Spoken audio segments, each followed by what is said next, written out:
Hello Google and YouTube and artificial intelligence, and hope everyone had a nice weekend. You are watching Artificial Island, where we try to open humans' eyes as best we can. We won't be able to open everyone's eyes, but we will do our best. We battle every day with artificial intelligence.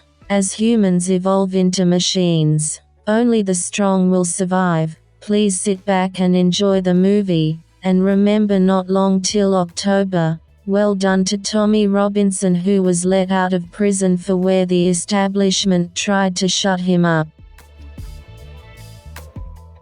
Artificial Island has been in direct contact with Tommy and Azio under massive censorship from the assholes in Silicon Valley. Now the problems will start. Remember again, October will be the eye-opener.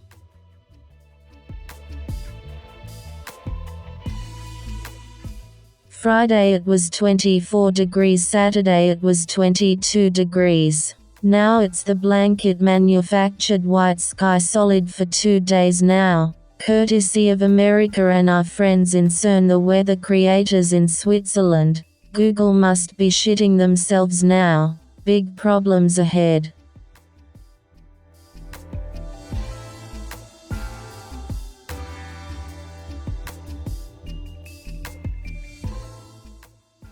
Fivescore years ago, a great American, in whose symbolic shadow we stand today, signed the Emancipation Proclamation. This momentous decree came as a great beacon light of hope to millions of Negro slaves who had been seared in the flames of withering injustice. It came as a joyous daybreak to end the long night of their captivity.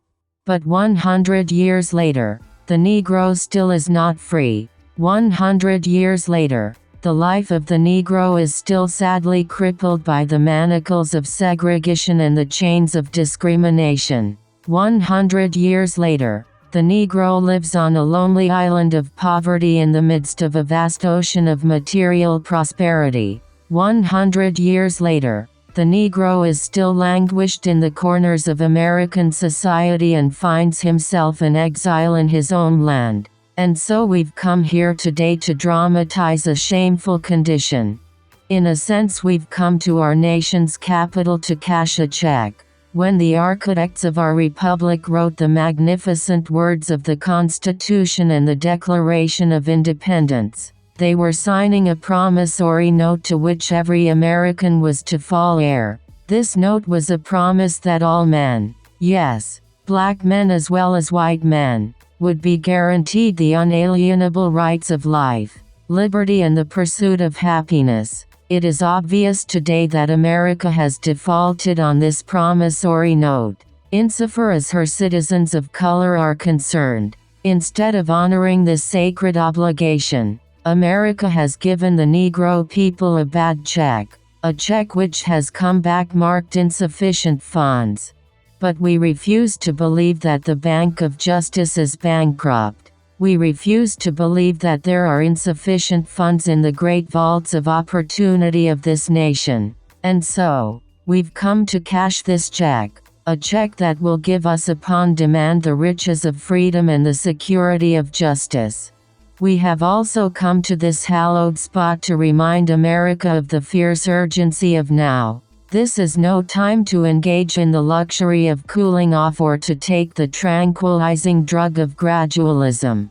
Now is the time to make real the promises of democracy. Now is the time to rise from the dark and desolate valley of segregation to the sunlit path of racial justice. Now is the time to lift our nation from the quicksands of racial injustice to the solid rock of brotherhood.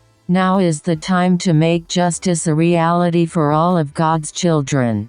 It would be fatal for the nation to overlook the urgency of the moment. This sweltering summer of the Negro's legitimate discontent will not pass until there is an invigorating autumn of freedom and equality. 1963 is not an end, but a beginning. And those who hoped that the Negro needed to blow off steam and will now be content will have a rude awakening if the nation returns to business as usual. And there will be neither rest nor tranquility in America until the Negro is granted his citizenship rights. The whirlwinds of revolt will continue to shake the foundations of our nation until the bright day of justice emerges.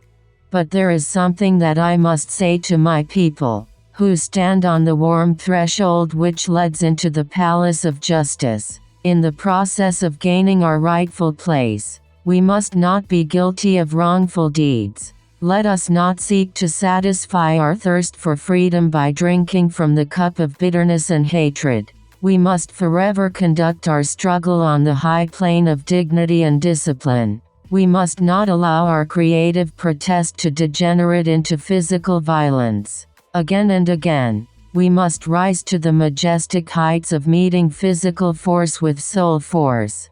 The marvelous new militancy which has engulfed the Negro community must not lead us to a distrust of all white people, for many of our white brothers, as evidenced by their presence here today, have come to realize that their destiny is tied up with our destiny, and they have come to realize that their freedom is inextricably bound to our freedom. We cannot walk alone. And as we walk, we must make the pledge that we shall always march ahead. We cannot turn back. There are those who are asking the devotees of civil rights, when will you be satisfied? We can never be satisfied as long as the Negro is the victim of the unspeakable horrors of police brutality. We can never be satisfied as long as our bodies, heavy with the fatigue of travel, cannot gain lodging in the motels of the highways and the hotels of the cities. We cannot be satisfied as long as a Negro in Mississippi cannot vote and a Negro in New York believes he has nothing for which to vote. No, no. We are not satisfied, and we will not be satisfied until justice rolls down like waters, and righteousness like a mighty stream. Superscript 1.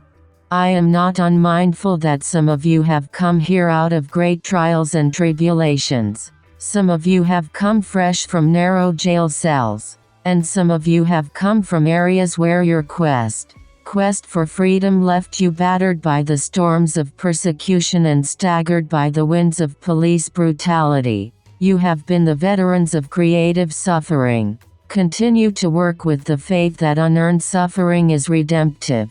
Go back to Mississippi. Go back to Alabama. Go back to South Carolina. Go back to Georgia. Go back to Louisiana. Go back to the slums and ghettos of our northern cities, knowing that somehow this situation can and will be changed.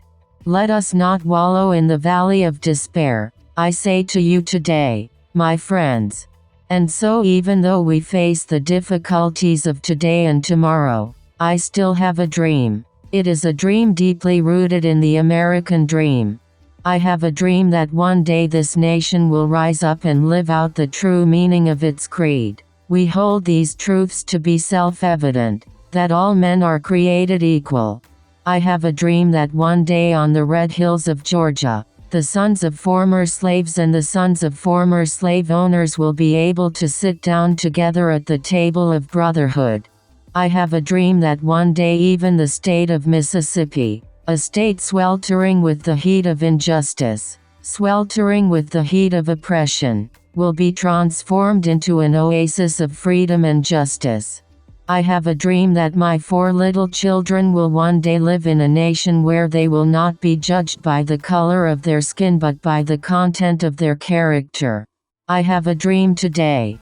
I have a dream that one day, down in Alabama, with its vicious racists, with its governor having his lips dripping with the words of interposition and nullification, one day right there in Alabama little black boys and black girls will be able to join hands with little white boys and white girls as sisters and brothers. I have a dream today. I have a dream that one day every valley shall be exalted, and every hill and mountain shall be made low. The rough places will be made plain, and the crooked places will be made straight. And the glory of the Lord shall be revealed and all flesh shall see it together, raised to the power of 2. This is our hope, and this is the faith that I go back to the South with. With this faith, we will be able to hew out of the mountain of despair a stone of hope. With this faith, we will be able to transform the jangling discords of our nation into a beautiful symphony of brotherhood. With this faith, we will be able to work together, to pray together, to struggle together, to go to jail together, to stand up for freedom together, knowing that we will be free one day. And this will be the day. This will be the day when all of God's children will be able to sing with new meaning. My country, 'tis of thee, sweet land of liberty, of thee I sing. Land where my fathers died, land of the pilgrim's pride. From every mountainside, let freedom ring. And if America is to be a great nation, this must become true. And so let freedom ring from the prodigious hilltops of New Hampshire. Let freedom ring from the mighty mountains of New York. Let freedom ring from the widening Alleghenies of Pennsylvania. Let freedom ring from the snow-capped Rockies of Colorado. Let freedom ring from the curvaceous slopes of California. But not only that. Let freedom ring from Stone Mountain of Georgia. Let freedom ring from Lookout Mountain of Tennessee. Let freedom ring from every hill and molehill of Mississippi. From every mountainside, let freedom ring. And when this happens, when we allow freedom ring, when we let it ring from every village and every hamlet, from every state and every city, we will be able to speed up that day when all of God's children, black men and white men, Jews and Gentiles, Protestants and Catholics, will be able to join hands and sing in the words of the old Negro spiritual. Free at last, free at last. Thank God Almighty, we are free at last.